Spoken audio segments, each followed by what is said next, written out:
ច្រើនទេបងប្អូនដំបូងគេហ្នឹងគឺយើងមានជាអង្កែបបងប្អូនទិញធ្វើមិនឲ្យបានអង្កែបស្រែមកបើសិនជាប៉ះអង្កែបចិញ្ចឹមសាច់បើវារៀងផុយហើយអត់សូវឆ្ងាញ់ទេសម្រាប់អង្កែបហ្នឹងយើងកាប់ពីរៀងធំតិចមកបើសិនជាកាប់តូចពេលដែលយកទៅខទៅសាច់បើវាឡើងរៀងម៉ត់ហើយសម្រាប់គ្រឿងខ្ញុំប្រើប្រេងខ្យង2ស្លាបព្រាបាយទឹកស៊ីអ៊ីវចំនួន2ស្លាបព្រាបាយហើយនេះគឺទឹកស៊ីអ៊ីវខាប់ហ្នឹងយើងដាក់ដើម្បីយកពណ៌គឺខ្ញុំដាក់ចំនួន2ស្លាបព្រាបាយដូចគ្នាសម្រាប់ម្សៅស៊ុបគឺខ្ញុំដាក់1ស្លាបព្រាកាហ្វេប៊ីចេងកន្លះស្លាបព្រាកាហ្វេហើយស្ករគឺយើងប្រើជាស្ករត្នោតមកបងប្អូនអានេះគឺខ្ញុំដាក់ចំនួនកន្លះស្លាបព្រាបាយហើយចុងក្រោយគេបើសិនជាបងប្អូនមានស្រាចិនយើងបន្ថែមវា1ស្លាបព្រាបាយទៀតមកប៉ុន្តែបើអត់មានក៏ដីដែរអាហ្នឹងវាគ្រាន់តែជួយកាត់ក្លិនអង្កែបរបស់យើងនឹងកុំឲ្យមានក្លិនឆ្អាបក្លិនអីអញ្ចឹងទៅបន្ទាប់ពីយើងប្រឡាក់អង្កែបនឹងរួចរាល់ហើយទុកវាមួយដុំសិនទៅយើងមកហាន់ខ្ញីសម្រាប់ខអង្កែបនេះអត់ខ្ញីអត់បានទេណាបងប្អូនអាហ្នឹងគឺជាគ្រឿងដើម្បីកាត់ក្លិនអាហ្នឹងដាក់តិចក៏បានច្រើនក៏បានដែរស្លឹកខ្ទឹមយើងហាន់គល់ទុកផ្សេងហើយស្លឹកវាទុកផ្សេងមកបន្ទាប់ពីនឹងមកយើងមានជាម្ទេសក្រៀមហើយចុងក្រោយគេនេះគឺជាម្សៅឆាខ្ញុំដាក់ប្រហែលជាមួយស្លាបព្រាកាហ្វេបន្ថែមទឹកបន្តិច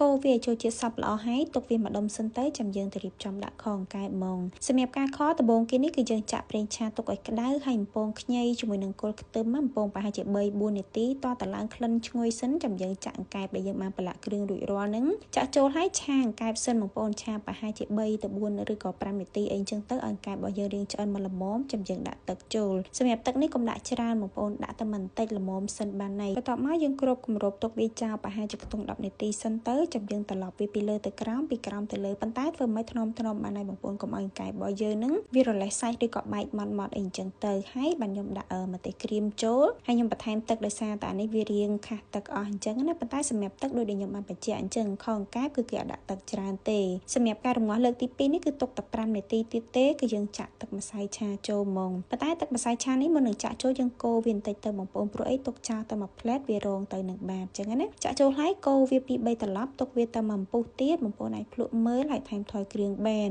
សម្រាប់ខ្ញុំខ្ញុំបន្ថែមស្ករបន្តិចជាមួយនឹងទឹកស៊ីអ៊ីវបន្តិចដែររសជាតិយើងយករៀងប្រៃបន្តិចហើយផ្អែមបន្តិចដោយសារនេះជារបៀបខហើយណាមួយគឺយើងញ៉ាំជាមួយបបរផងអញ្ចឹងហើយបើសិនជាអត់ប្រៃបន្តិចទេគឺញ៉ាំជាមួយបបរអត់ត្រូវទេហើយចុងក្រោយគេយើងគ្រាន់តែរោយស្លឹកខ្ទឹមកូរច្បល់វាតែ4-5ត្រឡប់ទៀតទៅគឺរួចរាល់យើងអាចយកទៅញ៉ាំបានហើយសម្រាប់ខអង្កែបហ្នឹងបើសិនជាបងប្អូនអត់ចង់ដាក់ម្ទេសក្រៀមក៏បានដែរអានឹងតាមចំណង់ចំណូលចិត្តប៉ុន្តែបើថាខ្ញីអត់ដាក់គឺអត់បានហ្មងអានឹងគឺយើងដាក់ដើម្បីកាត់ក្លិនអញ្ចឹងណាដើម្បីឲ្យខរបស់យើងនឹងមានក្លិន